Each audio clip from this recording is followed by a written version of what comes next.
चीनी ड्रैगन ने दक्षिण चीन सागर में चली गई अपनी चाल को अब भारतीय सीमा पर भी दोहराना शुरू कर दिया है। चीन ने चुपके से बहुत तेज गति से अपनी पश्चिमी सीमा पर हवाई ताकत को बढ़ाने में जुट गया है। चीन ने इन हवाई ठिकानों को ऐसे समय पर मजबूत करना शुरू कर दिया है जब उसका भारत के साथ तनाव अपने चरम पर चल रहा है। चीन घातक मिसाइलों से लेकर परमाणु बॉम्बर्स को अब भारतीय सीमा के पास अपने हवाई ठिकानों पर तैनात कर चुका है। अमेरिकी रक्षा वेबसाइट द ड्राइव ने ओपन सोर्स इंटेलिजेंस के विशेषज्ञों की मदद से बताया है कि पूर्वी लद्दाख में गलवान हिंसा के बाद चीन और भारत के रुख में निर्णायक मोड़ आ गया है। खासतौर पर चीन अब बहुत तेजी से अपने हवाई ठिकानों में निवेश कर रहा है। चीन ने भारतीय सीमा पर पिछले एक साल में अपनी हवाई गतिविधियों को अप्रत्याशित तरीके से बहुत तेज कर दिया है। इसके अलावा चीन ने जमीन से हवा में भारतीय विमानों को मार गिराने की अपनी ताकत को कई गुना बढ़ा दिया है।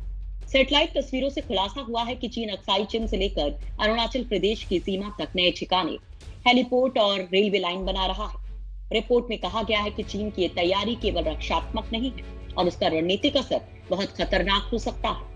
रक्षा विशेषज्ञों ने कहा कि चीन ने अपनी पश्चिमी सीमा पर तिब्बत और शिनजियांग प्रांत में सैन्य इंफ्रास्ट्रक्चर को बहुत तेजी से बढ़ाया है। इसमें सबसे ज्यादा जोर चीन की हवाई ताकत को बढ़ाने पर दिया गया है। साल 2017 के डोकलाम गतिरोध के बाद पिछले साल खासतौर पर चीन ने कई नए सैन्य ठिकानों को तैयार किया है। साथ ही वर्तमान सैन्य ठिकानों को तूफानी रफ्तार से अपग्रेड किया है। चीन ने अपने पश्चिमी प्रांतों में कई नए रनवे बनाए हैं और चीनी वायुसेना की पूरी ताकत को बढ़ाने पर जोर दिया है। चीन ने कई ऐसे ढांचे तैयार किए हैं भारत के हवाई हमले में तबाह करना जिन्हें आसान नहीं होगा।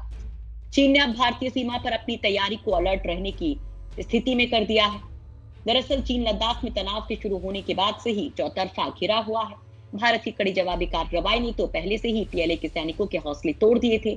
इस बीच बैंगोंग झील से सैनिकों की वापसी को लेकर चीन की अपने ही देश में खासी आलोचना हो रही थी। इसमें बची हुई कसर रूस की न्यूज एजेंसी तास ने पूरा कर दी। लोगों को तास की खबर पर इसलिए ज्यादा भरोसा है क्योंकि गलवान में हिंसक झड़प के बाद रूस के कहने पर भी भारत और चीन के बीच राजनीतिक स्तर पर पहली बातचीत हुई थी। विशेषज्ञों ने कहा कि तिब्बत और शिनजियांग में अचानक से आधारभूत ढांचे का विकास सीधे तौर पर भारत और चीन के बीच बढ़ते भू राजनीतिक तनाव के बीच हो रहा है। चीन ने पश्चिमी सीमा पर कितनी ताकत जुटा ली है इसका अभी ठीक ठीक अंदाजा भी नहीं लगाया जा सकता। हालांकि उसकी तैयारी लंबे समय के लिए लग रही है। इन सैन्य ठिकानों पर बहुत तेजी से काम जारी है।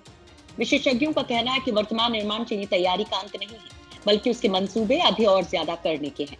विशेषज्ञों ने कहा कि ओवरऑल चीन की वायुसेना की पूरी तैयारी का मकसद भारतीय सीमा पर खुद को ज्यादा मजबूत हवाई ताकत के रूप में दिखाने की है। उसकी कोशिश है कि अगर भारत के साथ वास्तविक युद्ध छिड़ता है तो वो लंबे समय तक अपनी हवाई गतिविधियों को चला सके। चीन की मंशा अपने आक्रामक व्यवहार के जरिए हवाई क्षेत्र पर कब्जा करने की है। चीन की कोशिश है कि अपनी हवाई ताकत को इतना मजबूत कर लिया जाए कि भारतीय वायुसेना और अन्य पड़ोसी देश नर्वस हो जाएं और बिना लड़े ही घुटने टेक दें।